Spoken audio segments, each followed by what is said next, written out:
Castillo para la sesión de la Cátedra Itinerante de Ética el día de hoy en la Universidad Cooperativa de Colombia.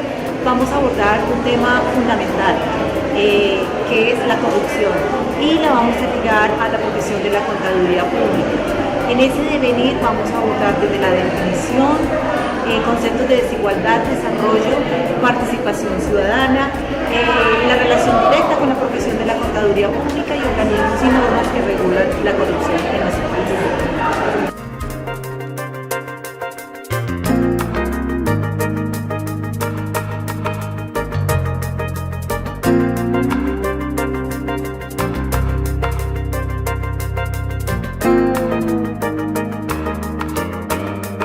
Muy buenas noches, ¿cómo están?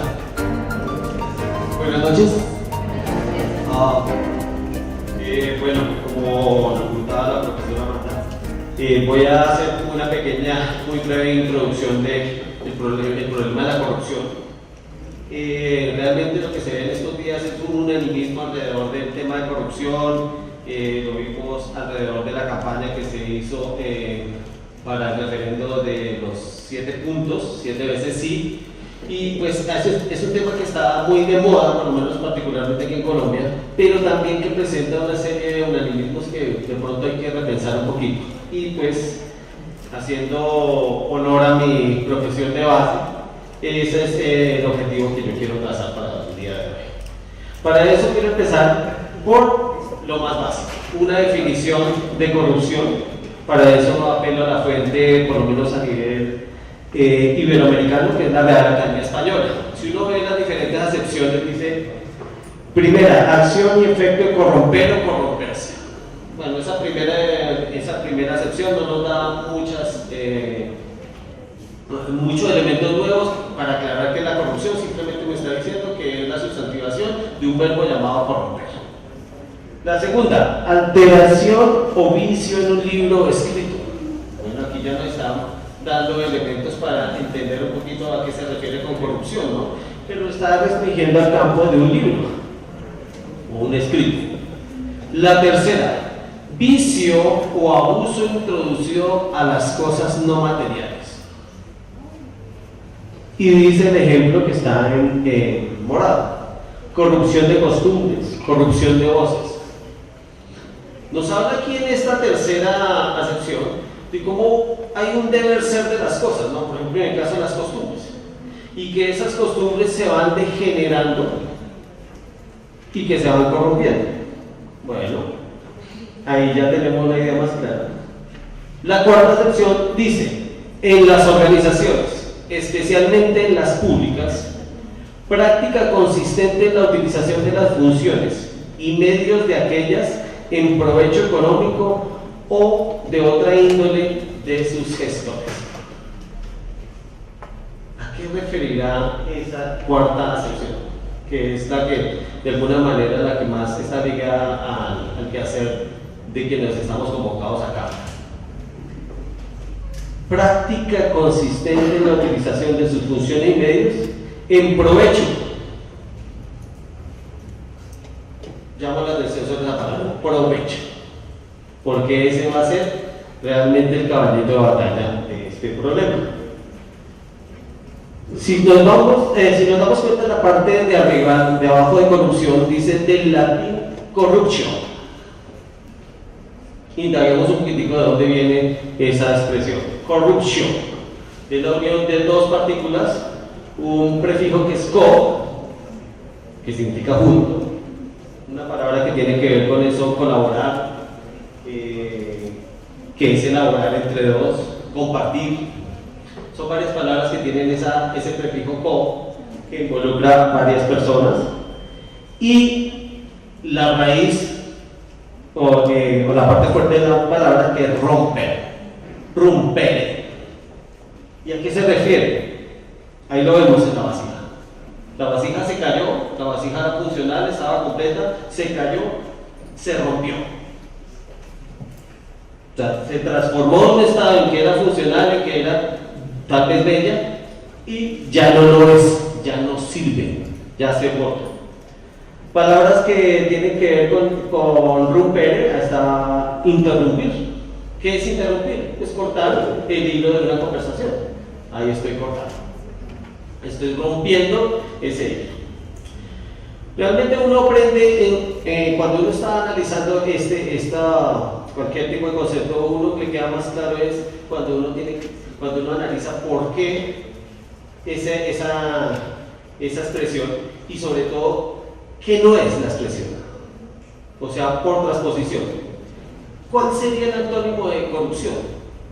Si usted se pone a buscar es bastante complicado porque no es tan fácil la búsqueda, pero si hay una referencia en un libro de Aristóteles donde habla de la generación y la corrupción, que es un texto donde habla de estas dos situaciones. La generación, por un lado ahí lo vemos, tenemos la manzana, está naciendo, la manzana, así como cualquier fruto, primero es una flor, y esa flor se fecunda y comienza a generar un fruto.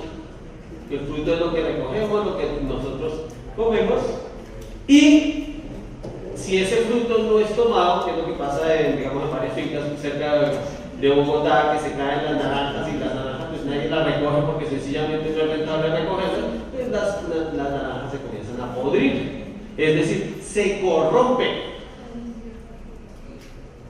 comienzan a salir hongos, ya no se pueden comer. Y mire que esta es una expresión que se utiliza bastante, los rotten apples, rotten tomatoes, manzanas podridas. Es una analogía visual que se utiliza mucho cuando se quiere hacer referencia a eso. No, es que hay unas manzanas podridas en la empresa, es decir, hay personas corruptas que están haciendo algunas acciones que de pronto no son del agrado de la comunidad. Entonces miren cómo hay una relación entre las imágenes y de cómo se va a conformar. Pero si uno da más en lo que quería decir Aristóteles en ese texto de la generación y la corrupción, él estaba tratando de explicar ese proceso de cambio natural de las cosas materiales. Él comienza a hablar, hombre, todos los elementos materiales se van a corromper. Es inevitable que todos los elementos se corrompan. ¿Por qué? Porque es parte del cambio que tiene que darse. Las cosas nacen, las cosas se desarrollan y las cosas mueren. Es una observación física, es una observación biológica. Y eso lo plantea él cuando habla de la potencia y el acto. Todas las cosas son potencialmente corruptibles. Todas las cosas se pueden dañar, porque esa es su naturaleza. En cuanto a qué son, cosas materiales. Eso lo tenía bastante claro Aristóteles y él lo va a desarrollar no solamente para las cosas como tal, sino también lo va a ver para las personas. ¿Cuál es el problema de esto? El problema es que su antecesor, que es Platón, también estaba preocupado por ese tema. Y él lo trabaja muy bien en algo que de pronto recordarán es la analogía de la caverna. Aquí está brevemente reducida la analogía de la caverna. ¿Alguien la recuerda? Hay un video muy bonito sobre esto, es muy chévere, pero no habrá tiempo para visualizarlo. Lo que muestra Platón en la analogía de la caverna es que trata de explicar, hombre, este mundo en el que nosotros nos estamos moviendo, este mundo sensible, este mundo no se mantiene, está en permanente cambio, está en un proceso constante de generación y corrupción. Nosotros los seres humanos nacemos, crecemos, nos envejecemos, nos corrompimos, ¿no? Morimos, y eso es algo a lo que muchos filósofos y muchos profesores les ha costado trabajo. Ese es el tema precisamente de Buda, ¿no? Buda, si ahorita contamos, el papá lo trata de sacar del mundo de la realidad, no lo deja salir del castillo porque no quiere que se dé cuenta de cómo la gente se envejece y de cómo la gente se enferma y de cómo la gente muere. Pero él se escapa y se da cuenta y queda trastornado y le dice, papá, ¿por qué me has engañado?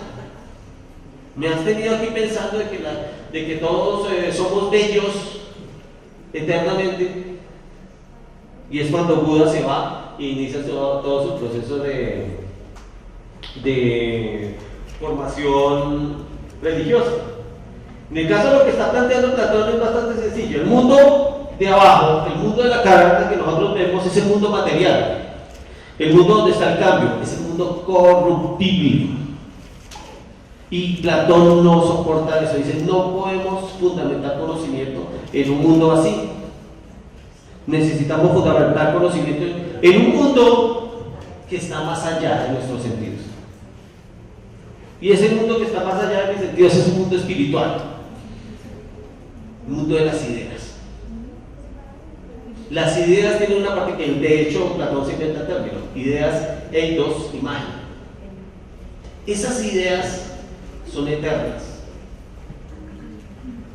son perfectas, son bellas, son incorruptibles. Bueno, es un razonamiento bastante interesante. En todos sus diálogos, y esto va a tener mucho que ver con lo que van a hablar con ustedes, él va a encontrar, gran parte de la discusión tiene que ver con el problema ético. En las primeras obras de Platón, él está cuestionándose, bueno, ¿qué es la justicia? ¿Cuáles son las virtudes? Pero toda la discusión se queda en que a alguno le parece una cosa, a otro le parece otra cosa, y dicen, no, tenemos que superar ese nivel de relativismo, tenemos que buscar un conocimiento que esté más allá, y ese conocimiento es precisamente el conocimiento de las ideas. Tenemos que conformar una idea, tenemos que visualizar, porque dentro del pensamiento de él ni siquiera yo puedo crear la idea. Si yo la creo es porque estamos cayendo en generación y corrupción. Y la idea tiene que ser eterna. Entonces, yo tengo que tratar de llegar a visualizar la idea de lo virtuoso, de lo bueno, de lo justo, de lo adecuado. Y ese es el trabajo que va a hacer en cada uno de los diferentes diálogos. Hasta ahí, inocente la cosa. El problema viene cuando la cultura judeocristiana absorbe ese pensamiento de una manera un poquito acrítica.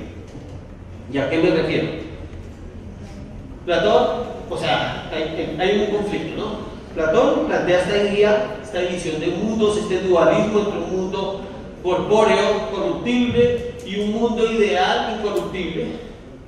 Para Aristóteles eso no es problema. Él dice, no dividamos los mundos, solo hay un mundo. Lo que pasa es que el intelecto puede captar las ideas y no importa que las ideas no se cambien. Esa es la teoría ideomórfica de Aristóteles, pero los escritos de Aristóteles se perdieron en la Edad Media y lo que quedó fue la versión platónica. Y la versión platónica es la que absorbe la iglesia cristiana a través de los diferentes autores que comienzan a aportar, principalmente San Agustín. San Agustín es el que más retoma esos elementos. Después Santo Tomás va a tratar de integrarlos con el planteamiento de Aristóteles, pero el problema es que lo que ya quedó dentro de la cultura es eso. Un mundo fragmentado, ¿sí o no? Una visión donde el cuerpo, el mundo corporal es malo, ¿sí o no? Todo lo que hagamos con nuestro cuerpo es malo porque corresponde a un mundo corruptible, a un mundo de cambio, a un mundo que no tiene nada eterno. Y por eso ellos no se preocupaban por esa parte. Lo importante es que ese mundo allá arriba, ese cielo de las ideas eternas, de las ideas perfectas, ¿sí, no? Y eso se transforma en una visión de casi que de organizar la sociedad. Tenemos allá las clases altas, tenemos aquí las clases bajas. Las clases altas entonces se dedican a la contemplación, ¿sí, no?, de esas verdades eternas, al ocio. En cambio, las clases bajas son las que tienen que dedicarse de lo corporal, ¿no? Ellos tienen hambre, tienen que trabajar. Ahí nace el empresario. El empresario no tiene tiempo para el ocio. Negocio viene de la unión de la palabra nec, no ocio. No hay tiempo para el ocio, hay que estar trabajando. El empresario no puede cerrar un día la empresa porque sencillamente no recibe. A diferencia de esas clases nobles que son las que están arriba. De pronto algunos se extrañarán ahí por las expresiones. Apolinio Dionisiaco. Esas son el análisis que hace Friedrich Nietzsche a propósito de esto, y es lo que dice es que Platón no entendió el problema. Lo importante no es el mundo de las ideas, lo importante es el mundo real. Porque ese mundo de las ideas, pues sí, chévere, lo tienes tú en tu cabeza, pero no es real. La realidad es como es, la realidad es cruda, la realidad es cambiante, la realidad es corruptible. Y miren que esto genera una serie de fragmentaciones. Un tema de moda, el tema de la castidad de los sacerdotes. Representantes de la iglesia, ¿sí o no? Supuestamente deben guardar unos votos, pero son seres humanos. Son seres humanos, y como seres humanos están permeados de corporalidad. Lo vimos recientemente con el caso del padre Dinero, ¿sí o no? No se cansó de estar solo. Por ahí el video, botaron un video del hombre bailando en una fiestica. Hombre, es un ser humano. Es un ser humano y como ser humano goza de la corporalidad. No puede enajenarse a la corporalidad. Hay una película muy buena sobre esa que se llama Equilibrio. Equilibrio habla de un mundo ideal donde a la gente la inyectan para que no tenga emociones. Y al no tener emociones, todo el mundo anda, cumple con su trabajo, y la sociedad, no hay problemas, no hay peleas. Pero es que precisamente si negamos ese aspecto emocional, nos estamos negando a nosotros mismos, como seres humanos. Entonces, de pronto, o sea, y con esto no estoy haciendo una apología de pronto a los padres que sean pederastas o que abusen de los niños, porque de todas maneras, eso es todo otro tema, ¿sí? Pero sí, de pronto a esas personas que necesitan vivir lo humano, la corporalidad humana, entonces, ¿podríamos tomarlos como corruptos? Sí, no están siguiendo con el lineamiento, ¿no? El lineamiento de una castidad que empezando por ahí es bastante criticada. Realmente fue una medida económica que tomó la iglesia para no repartir los bienes en la Edad Media. Pero independientemente de eso no es lo que manejamos como imaginario colectivo. ¿Sí o no? ¡Ay! Mire, ahí el padre lo vio entrar a esa tienda a tomar gaseosa con una muchacha. ¡Corrupto! ¿Por qué? Porque no se acomoda a mi idea perfecta de lo que debe ser ese individuo, o por lo menos el que tenga ese error. Hombre, sobre esto podríamos sentarnos a hablar bastante. Y desde el siglo XIX se generó todo un proceso para, oiga, de pronto no estamos entendiendo bien las cosas, de pronto no nos hemos dado cuenta de la animalidad que hay por dentro y que es parte de nosotros y que nos define. ¿Sí? Dr. Jekyll, Mr. Hyde, o en la versión para millennials, Huck. ¿Se entiende? Es una reflexión sobre cómo un científico, ¿sí o no?, reprime su aspecto animal, y ese aspecto animal se manifiesta en ese monstruo verde que él no puede controlar. Y esa es la tragedia del científico, esa animalidad que está por dentro y que de alguna manera nos hace. Entonces, esto marca algo que quiero llamar la atención. Realmente la crítica que se ha hecho sobre la corrupción tiene en gran parte, así no lo quiera admitir, una connotación moral. Lo que es bueno y lo que es malo, pero dictado mucho tiempo atrás. Lo que pasa es que como ya no somos conscientes, ¿hace cuánto se dictó la moral? Y esos juicios morales, pues sencillamente no los asumimos sin esa crítica. Pero la cuestión no puede quedar así. Si ustedes revisan entonces esa cuarta sección, en las organizaciones, especialmente las públicas, práctica consistente en la utilización y función de medios de aquel en provecho económico o de otra índole de sus gestores.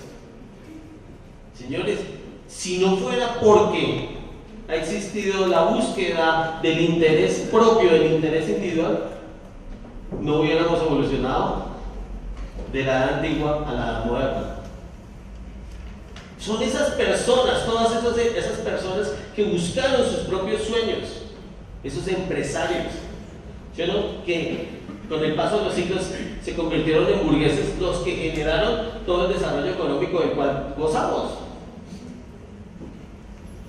El libro vio claramente, no es de la benevolencia del carnicero, del cervecero, del panadero, la que nos procura el alimento, sino de la consideración de su propio interés. No invocamos sus sentimientos humanitarios, sino su egoísmo, ni les hablamos de nuestras necesidades, sino de sus ventajas. Esto es un razonamiento que la economía se ha venido desarrollando y que varios autores lo han venido planteando. ¿Cómo le quitamos al ser humano ese individualismo? Si es parte de su ser. Todos procuramos, si aquí, por ejemplo, el caso aquí que planteaba el compañero, si aquí hay un cataclismo, un terremoto, ¿qué van a hacer ustedes? ¿Todos vamos a estar pendientes en la comunidad y los vamos todos cogidos de la mano? No, lo más probable es que cada quien corra por su propia supervivencia. ¿Eso es malo? No, eso no es malo. Eso es parte de su naturaleza. Con base en esto, la pregunta es precisamente sobre una crítica a esa visión. ¿Está mal que las personas busquen un provecho propio? No, en el sentido de que esa es su naturaleza. Entonces, ¿el problema será de las personas o el problema será de las instituciones? El problema no será de las normas. Miren, legislación, y el debate se ha dado, ustedes lo pueden escuchar. ¿Cuántas normas hay para prevenir la corrupción? Y muchos de estos, muchos representantes, senadores decían, oiga, sí, pónganle más reglas. ¿Eso va a lograr frenarla? No. Porque echa la norma, echa la trampa. Lo que tenemos que repensar, dejemos de pensar normas para ángeles, ¿sí, no? Para personas que no tienen motivación individual, que no las hay.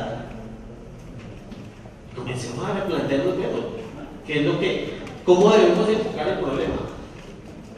Si un individuo en una empresa particular se siente satisfecho, ¿sí, no? Si se siente satisfecho, si la empresa le brinda todos los elementos, probablemente él morigerará su comportamiento, él lo controlará, ¿sí o no? Porque se va a sentir satisfecho, y en la medida en que las organizaciones satisfagan los intereses individuales de las personas, van a contribuir, ¿o no? Pero es sobre la base del interés individual de cada persona, de buscarse un sustento, de buscarse una forma de vivir,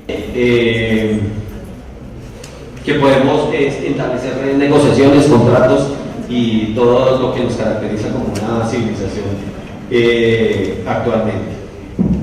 Bueno, eso era todo, simplemente dejar como el elemento para que sea parte de la discusión en los diferentes en las siguientes temas. Bueno, creo que debe haber surgido inquietudes. Yo por lo menos tengo una para el profesor. ¿Alguno de ustedes tiene alguna inquietud que haya surgido de esta disertación que ha hecho el profe? Quería preguntar gracias.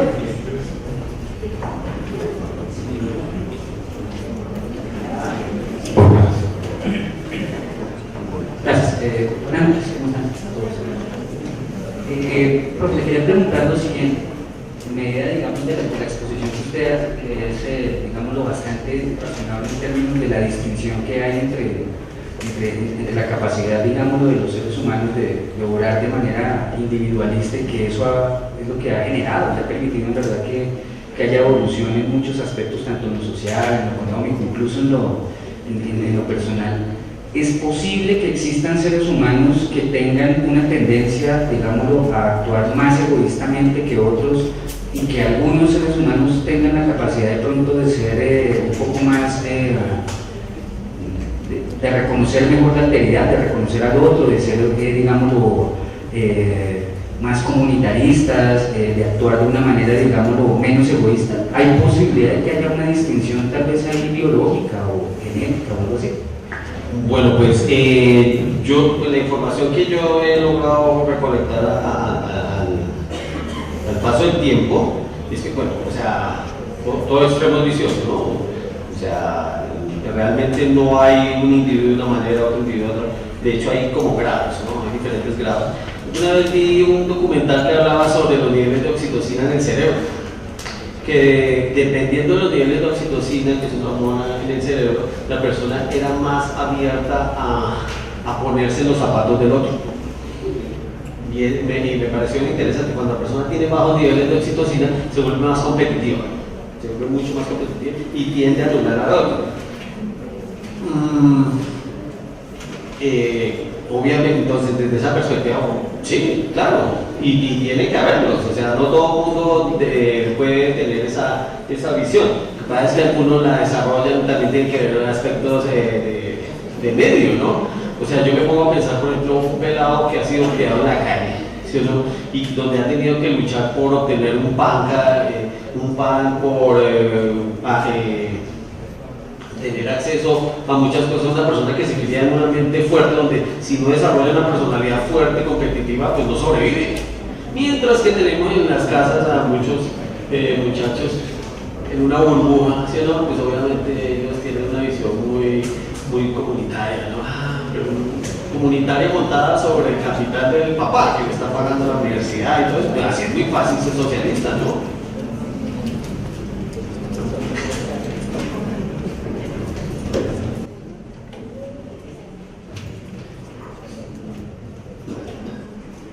Bueno, como dijo el profe, esto daría para toda la sesión y pues debemos cortar, pero sí yo quiero hacerle una pregunta, profesor.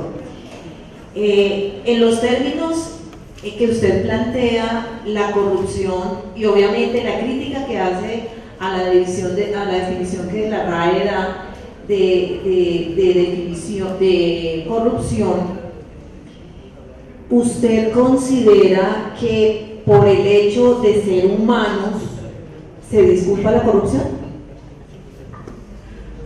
No, yo no estoy planteando que se disculpe. Yo lo que estoy planteando es que, miremos el término. El término tiene una connotación moral brutal. Si yo sigo bajo esa lógica, las consecuencias son inevitables. O sea, va a haber corruptos y va a haber corruptos. Yo lo escucho. ¿Aló? Yo lo escucho todos los días en la OLU, cuando cogen y a un representante, a un empresario, y cogen y lo batuquean y dicen, pero si yo no hice nada malo, mire la ley, yo estoy cumpliendo la ley.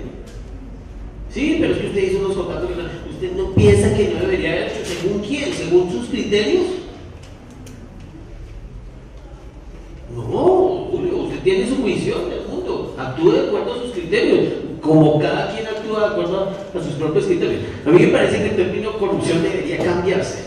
Hablemos más bien de desinstitucionalización, porque realmente de eso estamos hablando. Una institución que ha sido creada con unos objetivos y no los está cumpliendo es otra cosa, pero que sea corrupta con toda la carga moral de lo corrupto, de pronto no contribuye a la solución.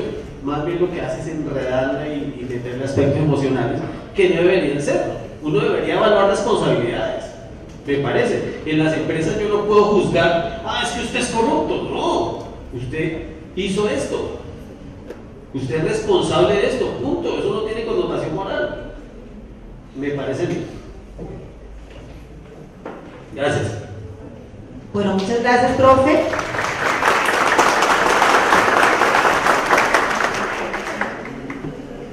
Bueno, vamos entonces a continuar con esta gráfica. Esta gráfica nos está mostrando cómo estaba la distribución del ingreso en Latinoamérica y el Caribe en el año 2014. Quisiera que todos la miráramos y reflexionáramos con base en ella. Lo que está en gris, podemos ver, corresponde a los ricos, ¿cierto?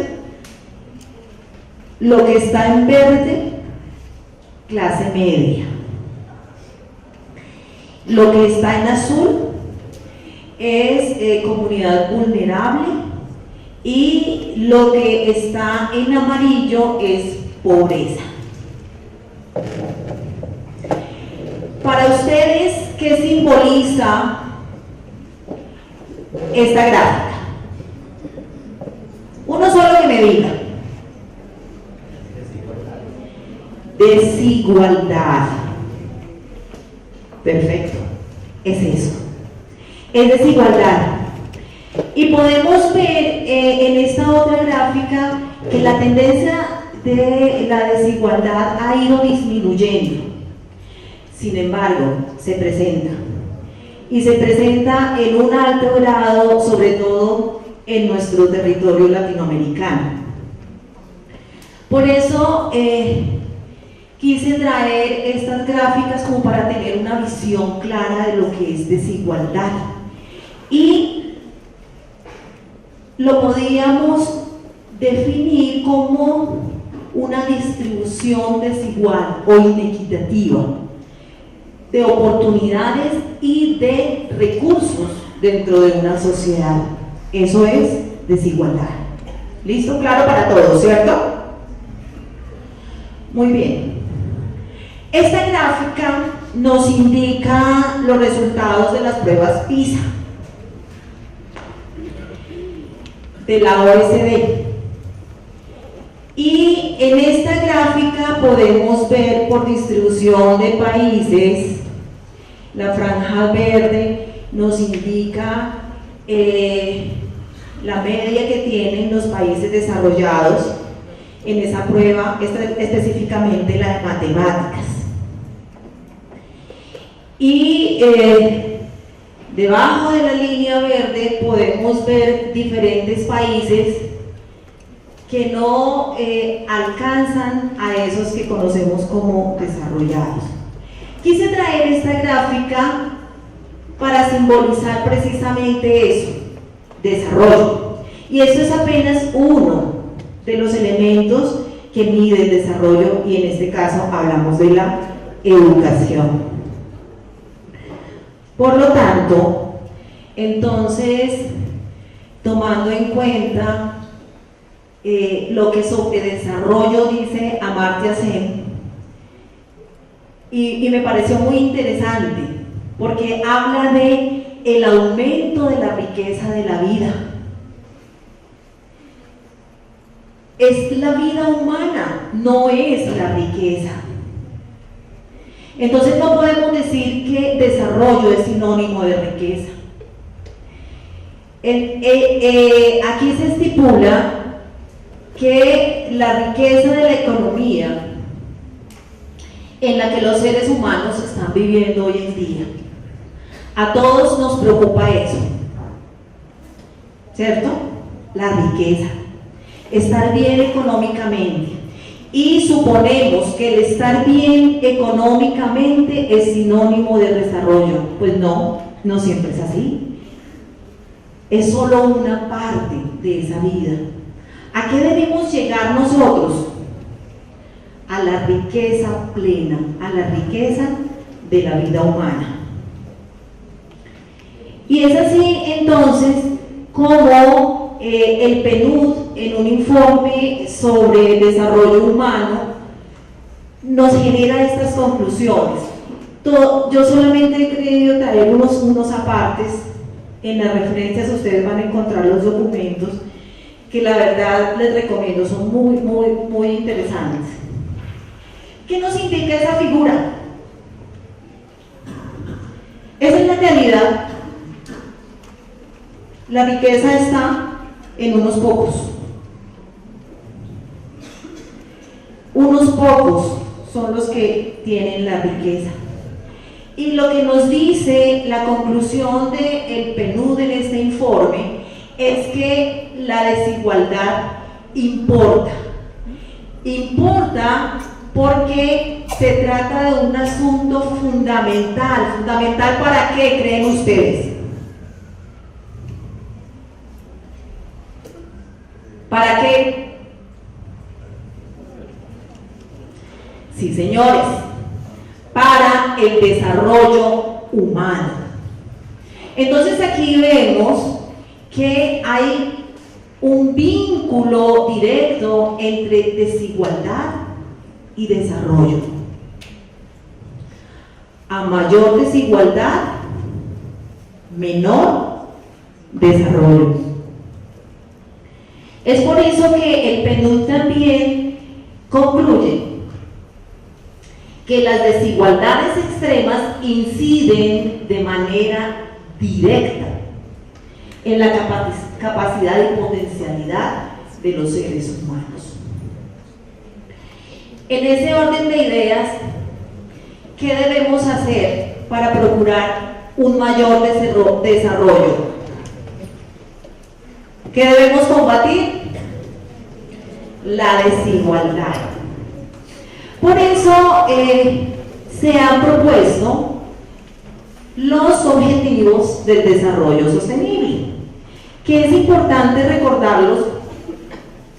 Acá son 17 objetivos y que tienen que ver con esa definición que Amartya Sen nos da, ¿cierto? Porque implica todos los espacios y los entornos de la vida humana: la pobreza, hambre cero, salud y bienestar, educación, igualdad o equidad de género, agua, energía, trabajo decente, industria, reducción de las desigualdades, en fin.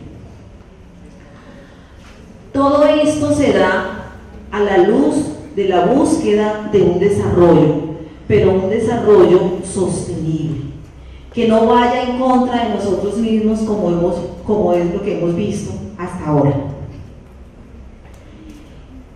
Aquí, para vincular esos temas de desigualdad y desarrollo con la corrupción, entonces vamos a tomar a Bernardo Klinsberg, que nos dice en un texto de más desigualdad, más corrupción. Y él empieza diciéndonos que muchas veces estamos sujetos a que la corrupción se debe a una falta de control policial o a falta de unas buenas regulaciones. El profesor Germán lo decía, ¿no? Normas, leyes, hay muchísimas. ¿Será que es verdad eso? ¿Será que a eso se debe la corrupción? Entonces, Klinsberg lo dice, no.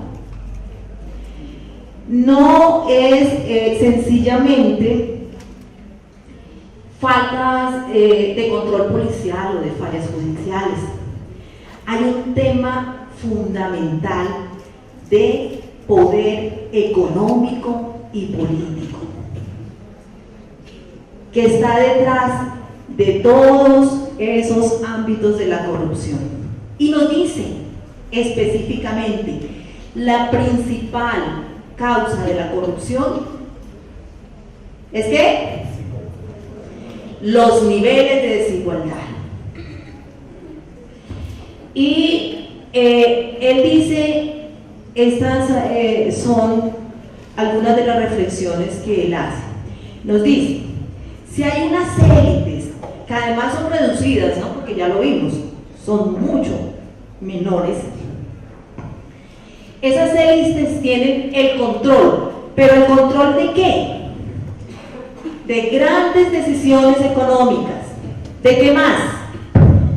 De recursos. ¿Y de qué más? De la información. ¿Qué sucede? ¿Qué sucede si esas élites tienen el control sobre todo esto? Pues se genera la corrupción. Y la corrupción, a su vez, va aumentando la desigualdad. Y se convierte en un círculo vicioso. Si hay desigualdad, hay corrupción. Y la corrupción genera más desigualdad. Y entonces nos dice él, bueno, ¿y qué debemos hacer? ¿Nos quedamos con el problema? No, hay que buscar soluciones. Y él nos dice, lo primero que hay que hacer es combatir las causas reales de la corrupción. Para eso se debe generar equidad. Equidad significa combatir precisamente esa desigualdad. Luego dice, bueno, también tenemos un largo camino que recorrer en lo legal. Porque los países que hacen parte de la OECD, recordemos que Colombia ya hace parte de esa organización, la mayoría de ellos firmaron un pacto, pero no se han acogido a él. Entonces el padre predica, pero no aplica. Y sí, hay un largo camino en lo legal. En lo legal, porque nomás viendo la situación en Estados Unidos y cómo el presidente Trump dice que eso del calentamiento global no es cierto. ¿Cuál es el compromiso con esos objetivos del desarrollo sostenible? Se aprobó una convención contra la corrupción, efectivamente, pero es claro que se debe cambiar esas correlaciones de poder para que no haya impunidad, porque lo vemos a diario. Pululan y cada vez decimos, uy, Dios mío, la corrupción es cada vez mayor. Y eso es lo que hemos dicho últimamente. La corrupción es cada vez mayor. Bueno, los indicadores nos dicen que la corrupción ha disminuido. Entonces yo me digo, Dios santo, ¿cómo sería antes? No la conocíamos. Sin embargo, la impunidad es rampante. Y eso, obviamente, que debilita cada vez más nuestras clases menos favorecidas. Dice también que se deben recurrir a vigorosas políticas de reforma y a fortalecer el poder judicial. Bueno, yo quisiera como no referirme a eso en Colombia, porque la verdad es triste. Es triste ver cómo los que deben impartir justicia son los que más metidos en corrupción están. Pero entonces debemos nosotros reflexionar, y esto debe llevar a movilizaciones sociales. Está en nuestras manos. Definitivamente, si nosotros esperamos que los demás hagan lo que debemos hacer, nunca lo vamos a lograr. Entonces, concluimos diciendo que se requieren movilizaciones sociales que logren el equilibrio, que logren minimizar esas desigualdades que estamos viviendo y que hemos vivido casi que siempre. Esta lámina la tomé de la página de Transparencia Colombia y la verdad me pareció impactante, porque la vamos a relacionar más adelante con otra gráfica que traigo, exportando corrupción. Y cuando habla de exportar corrupción, nos dice que Colombia está dentro de los países con mínimo o casi nulo control de la corrupción que va hacia el exterior.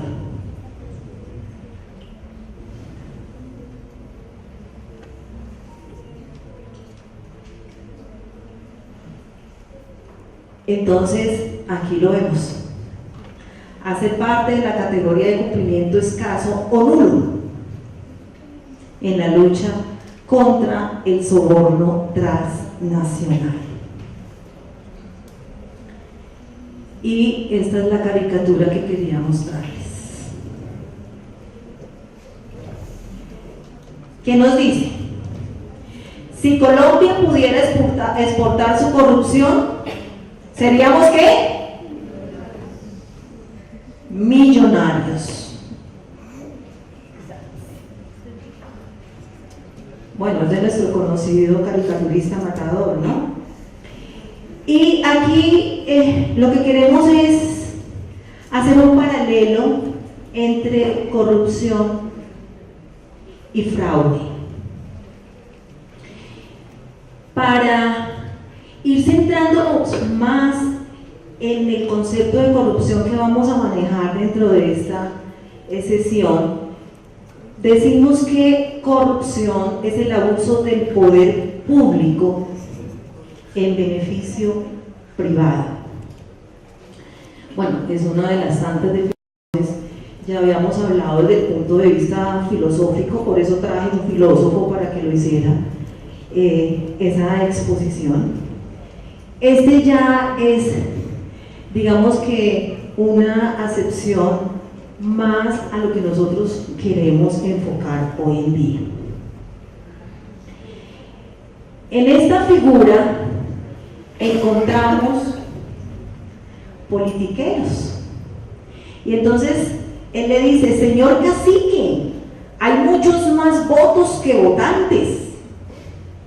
Y el otro le contesta: ahí está la grandeza de España, aquí votan hasta los difuntos. ¿Eso qué será?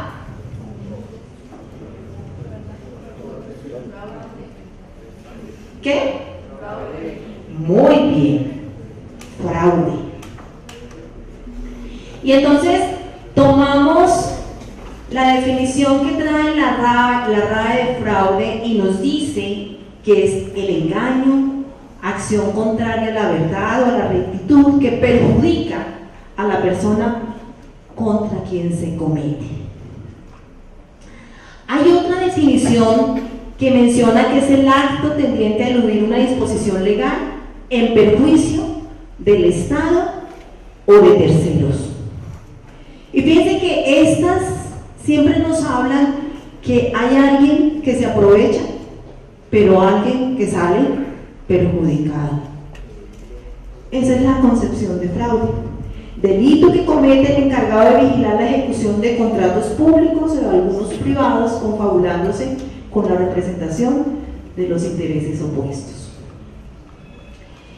¿Por qué hemos querido traer esas dos acepciones? Porque tendemos a confundirlas, ¿cierto? El corrupto o el que comete fraude, en últimas, está dañando a alguien y a la sociedad. Y pues quisimos también hacer referencia al triángulo del fraude. Y el triángulo del fraude no es más que ¿por qué se configura el fraude? Porque hay oportunidad, porque tengo la opción de mirar si es que no hay controles efectivos, si es que no se van a dar cuenta de lo que estoy haciendo, ese es el razonamiento, o también porque puede haber algún tipo de presión. Y bueno, ahí comienzan a jugar aspectos éticos y morales, porque pueda que yo tenga unos valores muy bien cimentados, pero hay situaciones en las cuales mi naturaleza humana o querer mi individualidad y mi bien propio me puedan hacer cometer algún delito. Ojalá nunca nos veamos inmersos en él. Aquí entonces, hablando de corrupción y yéndonos al Distrito Capital, encontramos también en la página de Transparencia por Colombia, en Bogotá, el nivel de riesgo que fue calificado. Aquí, ¿qué podemos tomar a manera de información?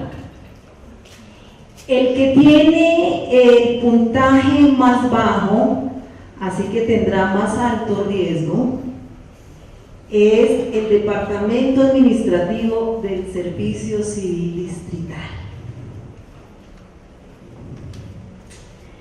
¿Qué les parece? Y el que de pronto tuviese un nivel un poquito menos riesgoso, sin embargo tampoco es que esté en las mejores condiciones, es la Secretaría de Gobierno. Bueno, ahí tendríamos que mirar también cómo se hizo la medición, una cantidad de elementos que pueden jugar en este caso.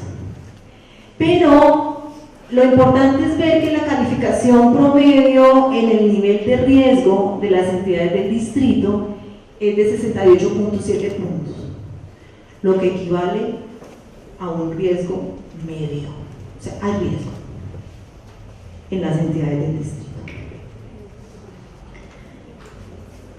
En la sesión anterior del semestre pasado nos acompañó el contador público Leonardo Barón, que es miembro del Consejo Técnico de la Contaduría Pública y de la Junta Central de Contadores.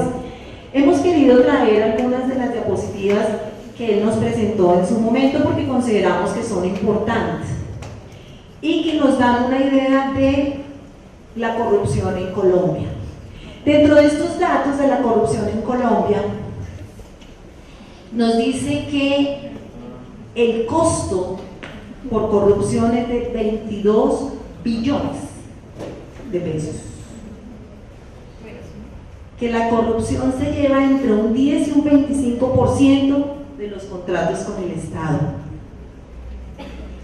Que en promedio se está llevando un 3.5 o un 4% del PIB durante los últimos 20 años. Que entre 180 países Colombia ocupa el puesto 96 en el índice de transparencia internacional. Y desafortunadamente la tendencia es que se ha ido disminuyendo la corrupción, pero en Colombia no ha sucedido así. Nuestra percepción dice que del puesto 55 que ocupábamos en el 2005 pasamos al 96 en el 2017. ¿Preocupante?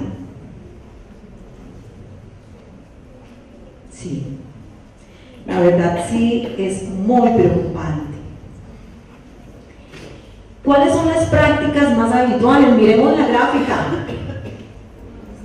¿Sucedió?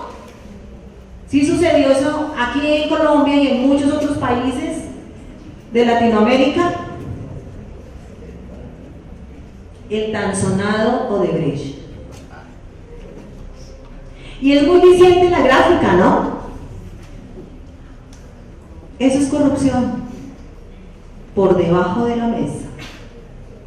Comisiones o mordidas para otorgar contratos, concursos amañados, malversación de activos, ofrecimiento de dádivas, sobrecostos, contratos sobre bienes inexistentes. ¿Será que eso sucede? ¿Sí será posible? Claro que sí. Y hay muchos ejemplos de ello. Cláusulas injustificadas para poder ajustar los precios de los contratos, tráfico de influencias. Les recomiendo este link de semana que tiene un espacio dedicado específicamente a la corrupción. Imagínense ustedes si hay noticia todos los días de corrupción, que una revista tiene un espacio únicamente dedicado a ese tema. Siempre tienen que publicar. Y ahí ustedes pueden explorar y tienen muchas pestañas para poder abrir, desafortunadamente.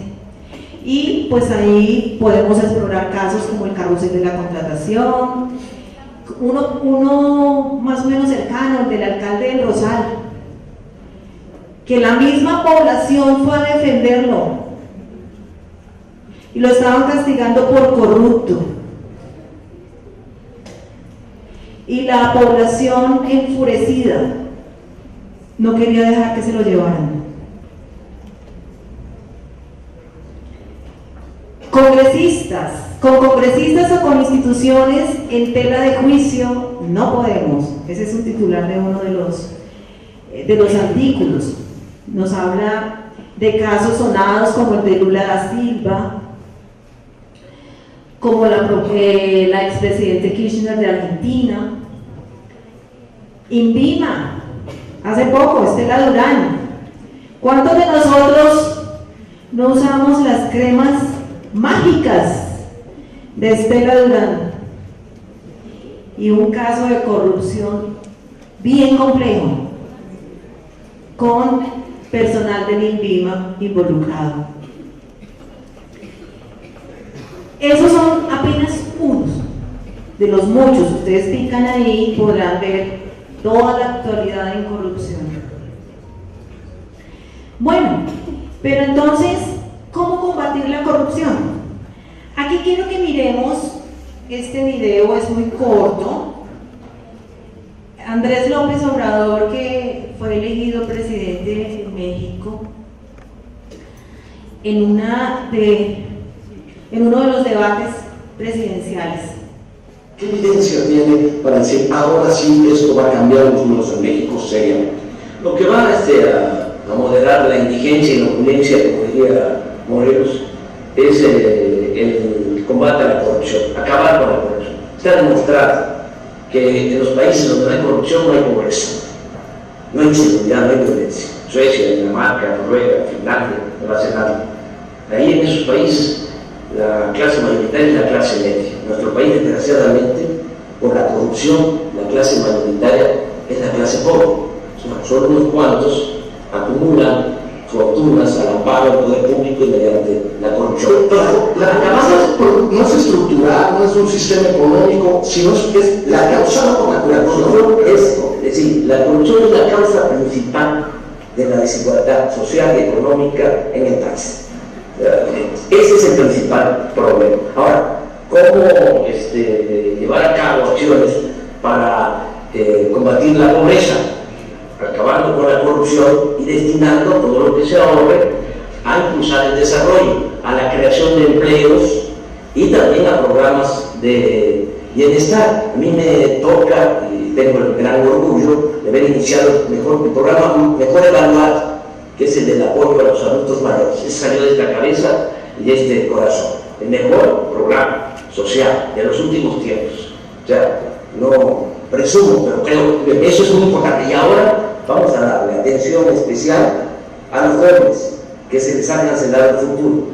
Y eso va a cambiar los números. Van a cambiar las cosas. Gracias. Candidato Ruiz. Bueno, pudimos entonces escuchar a Andrés Manuel López Obrador, su concepto. No es nada distinto a lo que hemos analizado en la sesión de hoy, ¿cierto?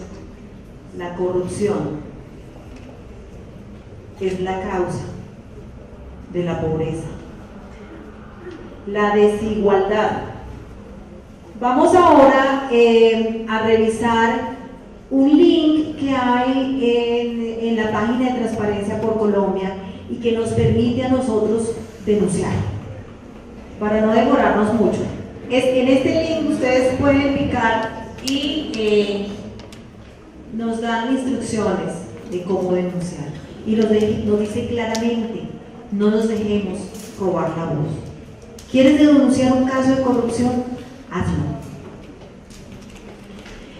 Y entonces todo esto nos lleva a preguntarnos, y lo decíamos, si no hay movilización social, no vamos a lograr nunca nada. Por eso es importante que hoy recordemos la participación ciudadana y su importancia en estos casos. Recordemos que la Constitución política nos dio la posibilidad de participar e intervenir en el control de la gestión pública. Muchos de nosotros ni siquiera nos hemos percatado que tenemos ese derecho, pero hoy en día, y viendo las situaciones que se nos presentan, consideramos que más que un derecho es un deber. Un deber para con nosotros mismos, para con nuestra sociedad, para con nuestros hijos, para con todo el país. Al mismo tiempo definió la forma como los ciudadanos participamos. Y miren que podemos participar tanto en la planeación como en el seguimiento y la vigilancia de los resultados de esta gestión estatal. Esto es lo que genera control social. Y pues los contadores públicos no podemos estar ajenos a estas situaciones de control. El control es innato en nosotros, totalmente. Si no, no seríamos contadores públicos. ¿Por qué no irnos un poquito más allá y hablar de lo que es el control social? Aquí les coloqué el preámbulo de la Constitución, y en el artículo 270 de la Constitución dice que la ley organizará las formas y los sistemas de participación ciudadana que permitan vigilar la gestión pública que se cumpla en los diversos niveles administrativos y sus resultados. Algunos de los mecanismos de participación, como para que lo recordemos: veedurías ciudadanas, audiencias públicas, rendición de cuentas, todas las entidades públicas y las privadas que presten algún servicio público, pues deben acatar los derechos de petición, deben tener espacios para quejas y reclamos, generarlos. Pero además hay otros mecanismos de participación que están debidamente regulados: la iniciativa popular legislativa y normativa, el referendo, la consulta popular. ¿No le suena eso como algo muy reciente? Ya sea del orden nacional, departamental, distrital, municipal o local, revocatorias de mandato, plebiscito, cabildo abierto. Miren que entre otras, estas son normas que nos permitirían a nosotros ejercer ese control social. Entonces, no lo desconozcamos. Y Claudia López, promotora de la consulta popular, dice claramente: la ciudadanía será veedora del mandato ciudadano, anticorrupción. Y tiene algunas observaciones al respecto. Quisimos traerlo porque ese es el ejemplo más claro de que sí hay participación. Si no, 11.600.000 votos. ¿Qué indica? Que sí estamos preocupados, ¿cierto? En últimas nos preocupa esa corrupción. Pero que esa preocupación vaya más allá, que estemos atentos a lo que sucede, que no dejemos que ese poder que ejercen esos pocos nos venza, porque nosotros somos más. De pronto es eso lo que no hemos reflexionado. En este otro video que me parece interesante y tiene que ver con la consulta anticorrupción y con el paquete que fue radicado para ser evaluado por el Congreso.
Ojalá funcione.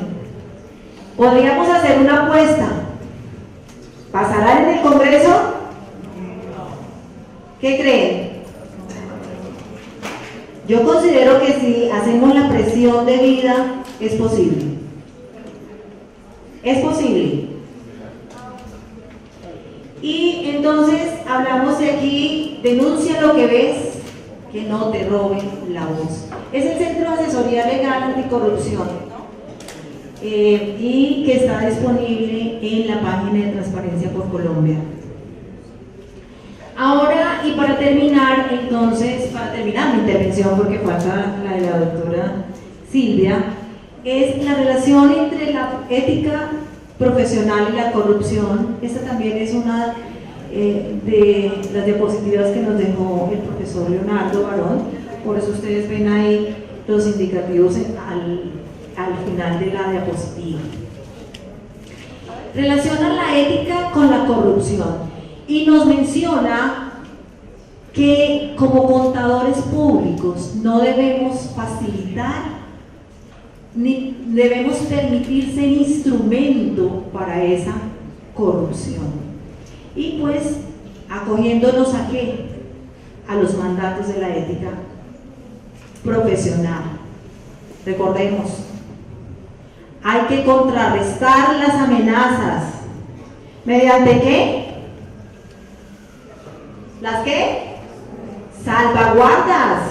Sí, señores, muy bien, si estuvieron pendientes en la sesión de la doctora. Sin sector privado dispuesto, casi desaparecería la corrupción pública. Él también nos decía que hay presiones que afectan la transparencia de los estados financieros en lo que tiene que ver con el suministro de información financiera, uno de los objetivos de la contabilidad, y tiene que ver con los gastos y los ingresos. Son dos rubros muy dados a ser manipulados para generar corrupción.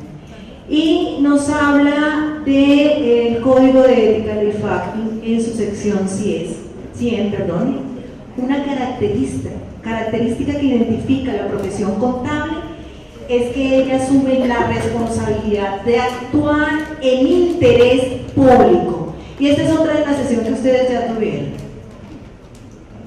Ya se habló de interés público. ¿Por qué? Porque tiene una relación directa con nuestra profesión. Y si actuamos en interés público, pues vamos a ser capaces de evitar que lo que en nuestras manos está se corrompa. Él también nos hablaba de factores que dificultan ser más efectivos como contadores públicos, y una de ellas pues es la cultura de la corrupción, la desprotección del pequeño profesional, ahí estaban las desigualdades, ¿cierto? Excesivas responsabilidades, competencia desleal, bajas barreras de entrada al ejercicio y poca supervisión. Y también nos comentaba que hay factores que permiten mejorar la efectividad, hablando de la profesión de la contaduría pública, y es una formación profesional adecuada, habilitación y acreditación del ejercicio con base en la ética, la calidad, el conocimiento, la experiencia, una depuración de responsabilidades, porque a veces sí nos vemos sujetos a demasiadas cargas, tenemos demasiadas responsabilidades, una buena protección profesional, el fortalecimiento gremial y una supervisión efectiva del ejercicio. Para concluir, que en un entorno de corrupción debe haber un esfuerzo conjunto del Estado, los particulares, la academia, los gremios profesionales, los órganos profesionales y, obviamente, nosotros, los contadores públicos. Vemos entonces acá una función de nuestro ejercicio profesional, pero vemos también en letras negras y en negrilla además algunos términos como DIAN, Grupo Interbolsa, Saludcop, Carrusel de la Contratación. Todos esos han sido casos muy sonados en los cuales se han visto involucrados contadores públicos, casos de corrupción. Y esta es una nota del Espectador, la cual nos menciona que en un estudio de la Universidad Libre se evidenció que 504 contadores públicos habían sido sancionados por irregularidades y casos de corrupción en los últimos 5 años. Algunos de ellos son los que se les muestra ahí. Y es importante recordar pues que normas tenemos suficientes, ¿no? Y aquí hacemos alusión al artículo 207 del Código de Comercio, que nos menciona las funciones del revisor fiscal, al cual se le adicionó una 10ª, que es la obligación de reportar a la UIAF cuando observemos operaciones sospechosas, obviamente dentro del giro ordinario de nuestras labores. Y en ese orden de ideas, y hablando de regulación, pues la ley 1474, conocida como el Estatuto Anticorrupción, ya sentó las bases para decir, ojo, no confundan confidencialidad con complicidad, exactamente. Y con la ley 1778 de 2016, entonces se adiciona una causal para cancelación de la suscripción como contador público. Y es precisamente eso, no estar atentos. En eso lo resumo: ser cómplices, no denunciar cuando tenemos que hacerlo. Pues se acaba también de presentar, dentro de todas esas proyectos de ley, uno que incide directamente en la profesión de la contaduría pública. Vamos a ver qué sucede con ese proyecto de ley. Pero más allá de todo eso, pues a nivel internacional también estamos regulados. Mire que la AIC ya en el 2002 decía que con tanto escándalo financiero, con tanto fraude, pues le da una preponderancia grande a lo que muchos de ustedes de pronto vayan a ejercer, que es la auditoría forense. Y entonces quisimos traer aquí este slide que es de una investigación que hicieron unos estudiantes de contaduría pública al relacionar el papel del revisor fiscal con el control social. Entonces ellos concluían que se deberían implementar modelos de control para medir, valorar y controlar los impactos ambientales. No los tenemos en este momento. Control y aseguramiento de información financiera y de gestión que presente la administración en escenarios de rendición de cuentas. No todas las entidades tienen rendición de cuentas en este momento. Las instituciones de salud tan golpeadas, pues yo creo que más golpeados hemos sido nosotros los usuarios. ¿Y cuál es el papel que han ejercido los revisores fiscales en esos casos? Una auditoría basada en riesgos. Y bueno, con eso termino mi intervención. Espero no haberlos dormido ni aburrido, y le doy la palabra a la profesora Silvia. Ella no se va a demorar mucho, es muy cortico lo que tiene que decir. Buenas noches, ¿cómo están? Bueno, entonces en esta última parte vamos a revisar un tema de los organismos y normas anticorrupción que se han emitido. Entonces, a raíz de hechos como actos terroristas como el 11 de septiembre, ¿cierto?, ocurridos en Estados Unidos, colapso de multinacionales conocidas a nivel mundial como Enron, Parmalat, conexión de lavado de activos, terrorismo, ¿cierto?, han desatado que a nivel mundial se implementen o se creen organismos que ayuden a contrarrestar todo el tema de corrupción, y adicionalmente que se creen unas leyes que también permitan buscar este objetivo. Entonces acá vemos, digamos, en esta imagen, ya lo había mencionado la doctora Amanda anteriormente, Transparencia Internacional emite anualmente un estudio de los países más corruptos, ¿cierto? Y acá vemos que hace como el estudio, digamos como esa, una ponderación de 180 países, ¿cierto? Donde 0, que vemos que es el nivel más bajo, ¿cierto?, que está como en vino tinto, son los países más corruptos. Y el amarillo, que es la puntuación 100, son los países menos corruptos, ubicándose Colombia dentro del puesto 96. ¿Listo? Entonces acá tenemos como esa imagen donde nos muestra los niveles de corrupción a nivel mundial que se presentan.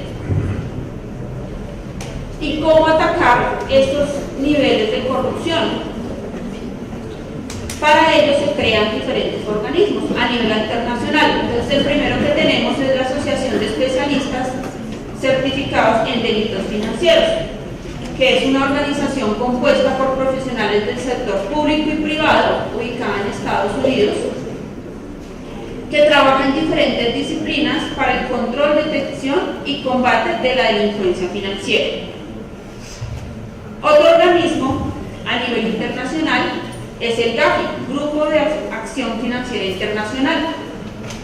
Esta institución intergubernamental, creada en 1989 por el grupo del G7, para promulgar un marco internacional de las normas de prevención del blanqueo de capitales.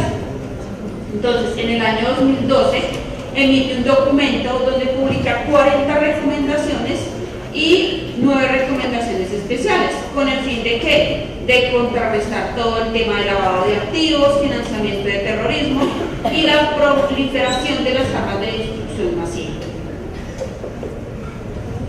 Otros organismos a nivel internacional, entonces tenemos el GAFILAC, que es el Grupo de Acción Financiera de Latinoamérica, que es una organización intergubernamental de base regional que agrupa solo países de Latinoamérica para fortalecer la cooperación en el combate contra el lavado de activos. Otra institución es el Grupo Egmont, que es una red internacional para intercambiar información, conocimientos y tecnología en pos de luchar contra el lavado de activos y financiación del terrorismo.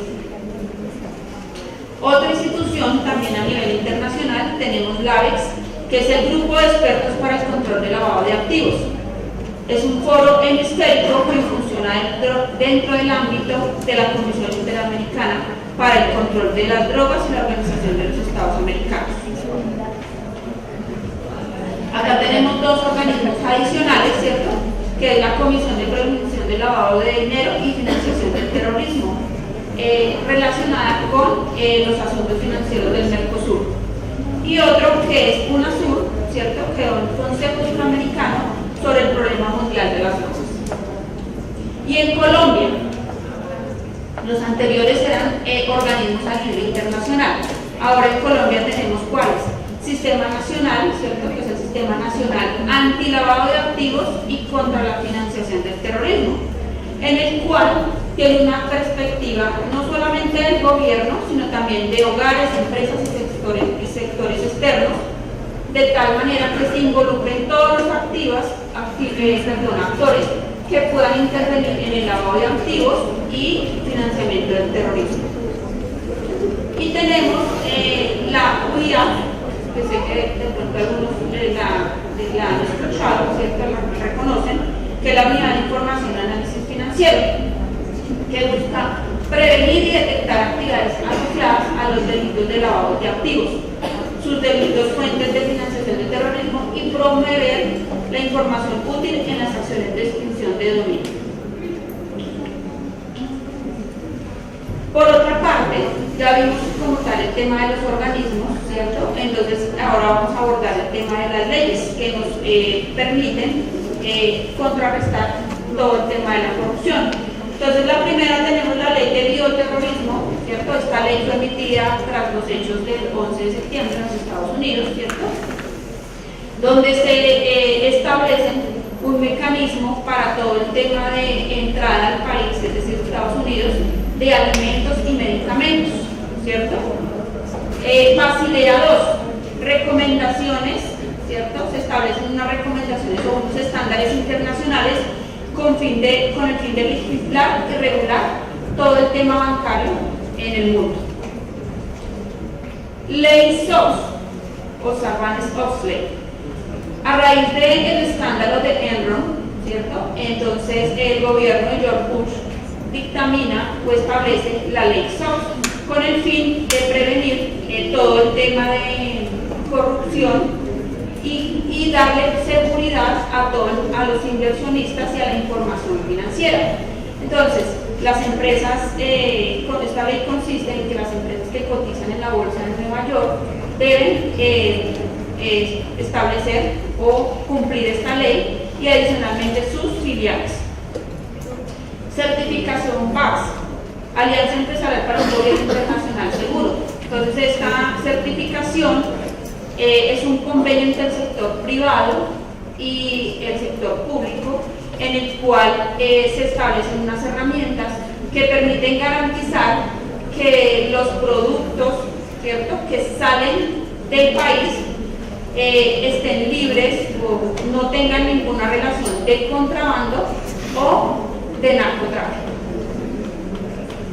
Y por último, la ley SARLA, Sistema de Administración de Riesgo de Lavado de Activos. Entonces esta norma, digamos, tiene dos etapas.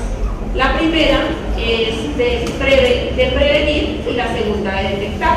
¿Prevenir qué? Prevenir que en el sistema financiero no se involucren recursos relacionados con el lavado de activos o el financiamiento del terrorismo.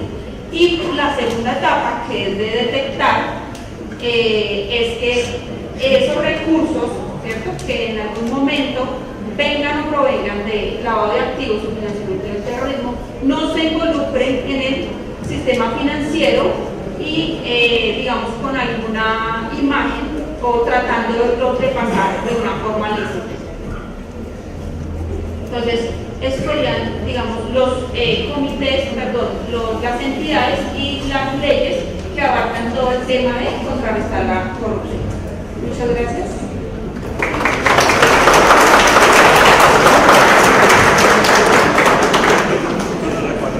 Bueno, entonces, como séptimo punto de nuestra agenda, tenemos Análisis de casos de corrupción.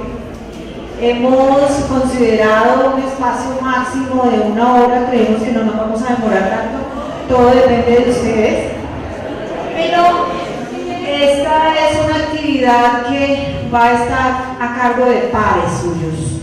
Consideramos que de pronto ustedes trabajan mejor con sus pares porque se entienden mejor. Entonces le doy la palabra a Samuel. Samuel, por favor.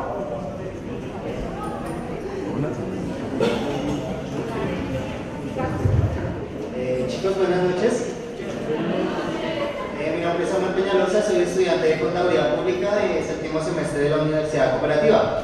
Entonces, como ustedes han podido observar, a la entrada del recinto, mis compañeras pues, han estado ubicando unos numeritos al lado al lado izquierdo o al lado derecho de ustedes. Entonces, por favor, cada sticker tiene un numerito, está numerado del 1 al 5. Entonces, por favor, nos podemos acomodar de tal manera en que nos podamos encontrar todos los unos acá en este sector, todos los 2 allá, los 3 detrás de esta pantalla, el 4 acá y el 5 en la parte de atrás en el fondo. Bueno, ya como puedo ver que estamos un poco organizados, entonces cada numerito va a tener como líder ciertas personas.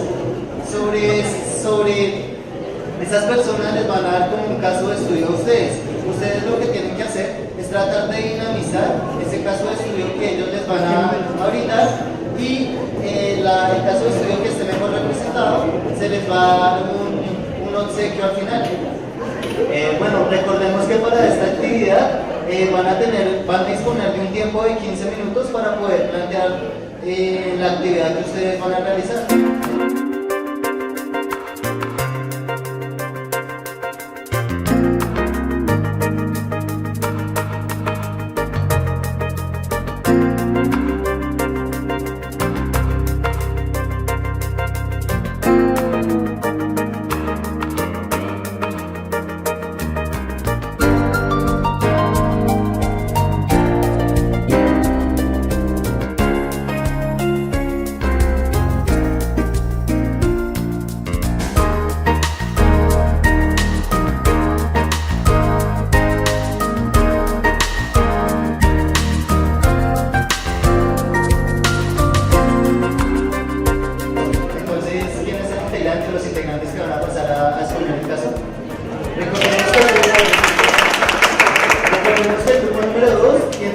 Desigualdad, corrupción y desarrollo. Buenas noches, mi nombre es Diego Méndez, soy de la Universidad Libre. En conjunto con los compañeros recibimos en nuestras manos un caso muy conocido por todos nosotros, el caso del cartel de los pañales que reventó en el año 2016, donde la Superintendencia de Industria y Comercio nos exponía al público la existencia de un oligopolio entre 4 marcas muy reconocidas de pañales. Tenemos a Winnie Ultra Thin, Pequeñín, Huggies y Baby Set, encabezadas por las compañías y marcas de tecnoquímicas del sur, Tecnosur, Familia, Kimberly y Drivers. Estas 4 compañías tenían el manejo del 96% del mercado de los pañales, cosa que obviamente pues, nos indica la existencia de un oligopolio donde unas pocas empresas pues, tienen control sobre el mercado de un producto en específico, en este caso los pañales. Las evidencias indicaban que entre el año 2001 y el año 2012, lo que son aproximadamente unos 10 años, estas compañías habían realizado unos tratos donde ellos especificaban o determinaban el precio al cual querían vender el producto. De ahí que, pues, no sé si, pero sí recuerdo que en esa época los pañales estaban bastante costosos.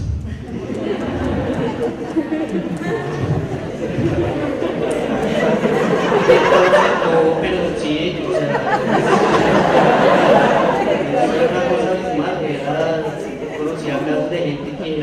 50.000, 100.000, 200.000 pesos semanales y solo en pañales. Y no era de verdad mucho. Pues digamos que respecto a las cifras que nos ponen, que nos manifiestan, es que durante los últimos 15 años estas empresas registraron ventas por más de 7.7 billones, la comercialización de más o menos 11.300 millones de pañales y según el estrato socioeconómico, los colombianos gastan al año entre 234.000 y 960.000 pesos en pañales.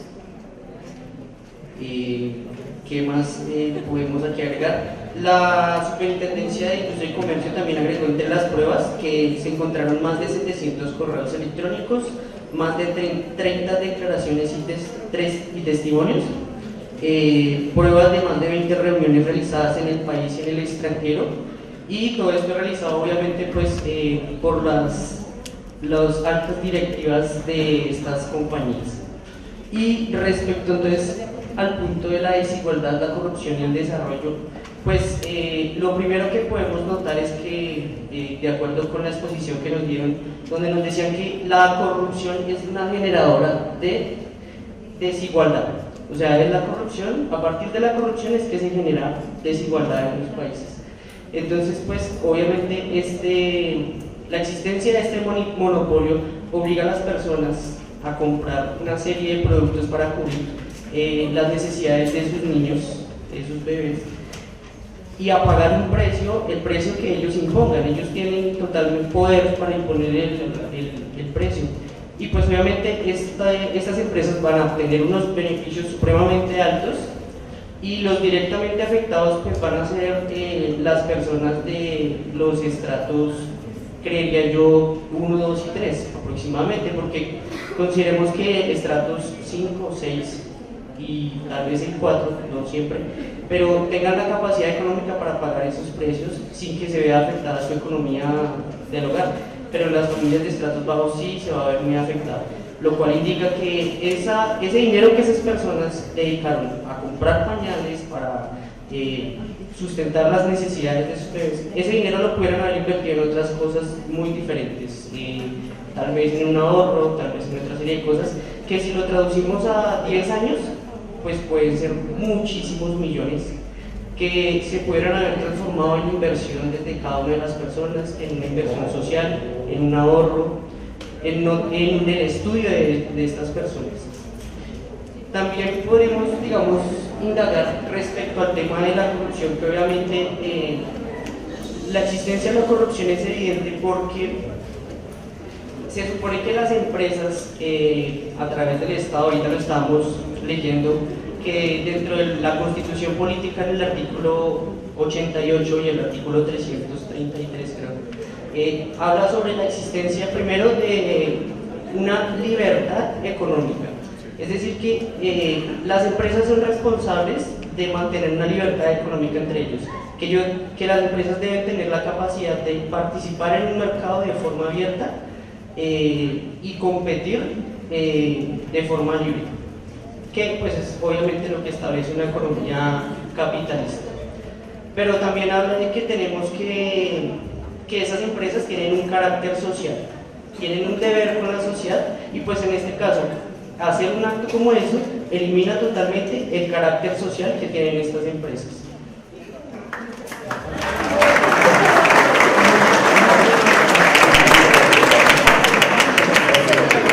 Número 1, que es problemas de corrupción, para que pasemos a explicar su caso.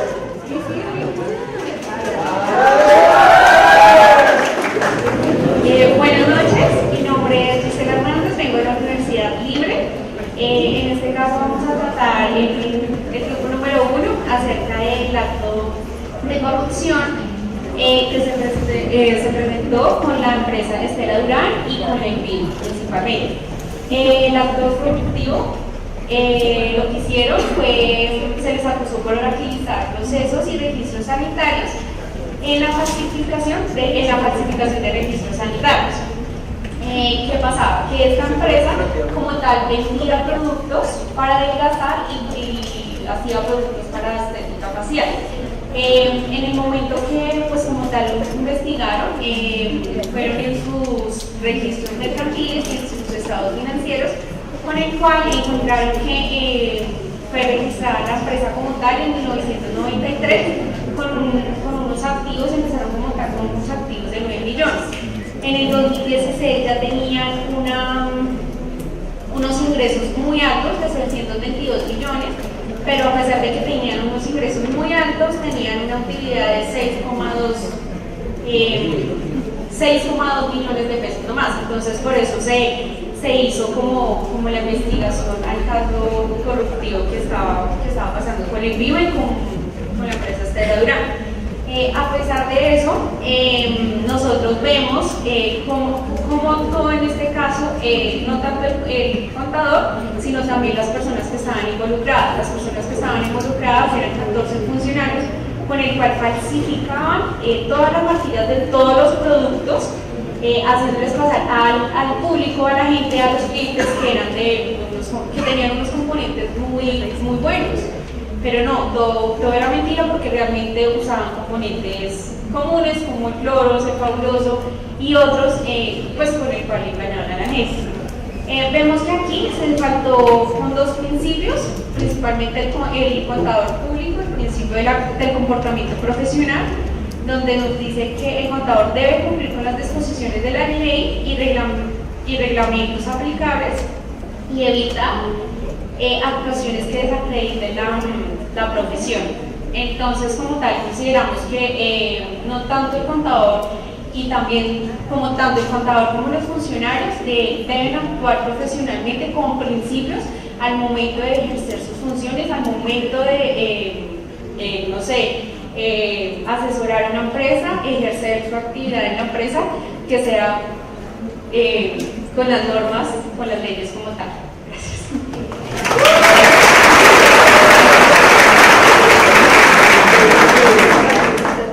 Para este caso, entonces vamos a hacer una consulta popular anticorrupción de Colombia.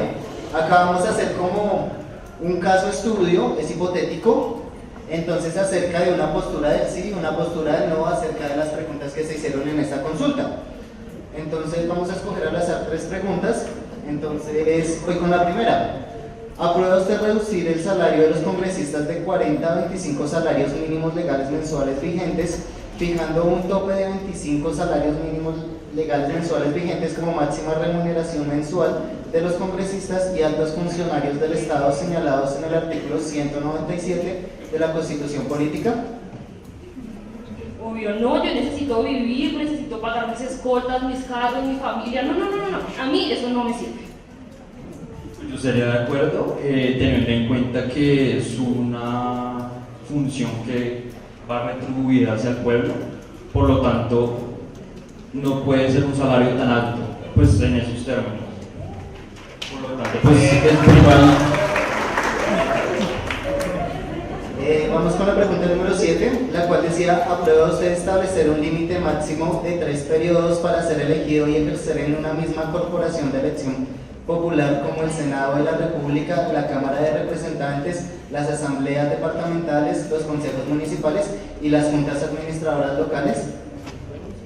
No, yo no estoy de acuerdo, yo tengo la experiencia suficiente y puedo mandar durante unos 7, 10, 15 o 20 años. No estoy de acuerdo. No estaría de acuerdo, teniendo en cuenta que pues de 3 mandatos en adelante ya estaríamos hablando de una dictadura. Entonces, por lo tanto, no estoy de acuerdo. Y por último, vamos a realizar la pregunta número 5, la cual dice: ¿aprueba usted obligar a congresistas y demás corporados a rendir cuentas anualmente sobre su asistencia, iniciativas presentadas, votaciones, debates, gestión de intereses particulares o de lobistas, proyectos, partidas e inversiones públicas que haya gestionado y cargos públicos para los cuales hayan presentado candidatos? No, yo no estoy de acuerdo, yo trabajo desde la casa y por eso no todos los días voy al Congreso. No, así no. Pues yo sí estaría de acuerdo, teniendo en cuenta que, como lo había mencionado, pues es una función para el pueblo, por lo tanto el pueblo tiene que estar enterado pues de toda la transparencia que dicho funcionario tiene que ejercer. Por lo tanto creo que sería necesario.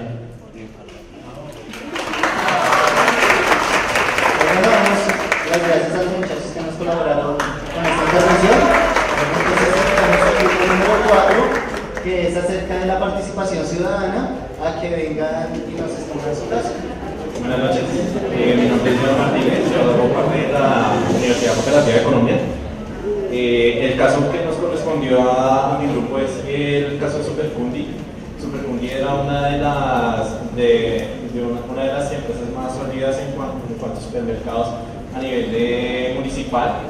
No sé si ustedes han escuchado de los casos de los desaferros de las FARC y pues todos los eventos que ocurrieron, los saqueos y todos los desmanes a raíz de estos hallazgos y esta imputación de cargos por parte de la Fiscalía. Resulta que pues estos personajes tenían unos movimientos bastante anormales en cuanto a su patrimonio y pues estas personas movían dineros por parte de grupos alzados en armas como las FARC y pues obviamente la Fiscalía a través de otras entidades como la DIAN pudieron rastrear todos los activos que entraron a estos almacenes dados los anormales incrementos en los valores de los dineros de esas personas. Y actualmente pues el proceso sigue en curso y pues están acusados el señor Norberto Mora Urrea y Oscar Fernando y Diego Mora. A estas personas también se les investiga por lavar dinero, lavar activos por parte de extorsiones y secuestros.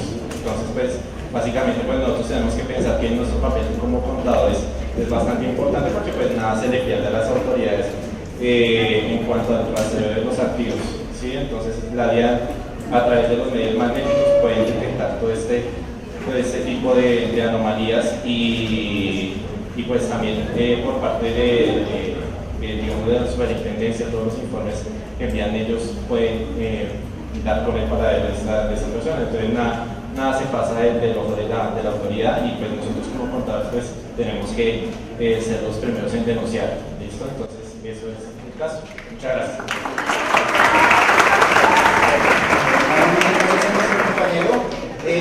Voy a hacer una pequeña anotación, creo que nos colocamos unos numeritos. La que contamos como número 3, ellos estaban haciendo la participación ciudadana porque es ahí donde participa la ciudadanía en cuanto a las consultas populares, y la que nos acabó de dictar el compañero hace cómo combatir la corrupción, que pues trata de entes gubernamentales o territoriales en caso de la DIAN o la Fiscalía que nos ayudan a combatir este proceso de corrupción. Entonces por último vamos a entrar con el grupo número 5 que nos va a hablar acerca de la corrupción y la profesión de la contaduría pública. Buenas noches, soy Mónica Pacheco de la Universidad de Buenaventura. El caso que nos toca conmigo fue ejercicio profesional y problemas de corrupción y desarrollo. Teniendo en cuenta pues que la cátedra de corrupción, podemos decir que la contaduría puede ser nuestra granada ajena en los casos de corrupción. Teniendo en cuenta que acá se nos presentan unos casos donde clasifican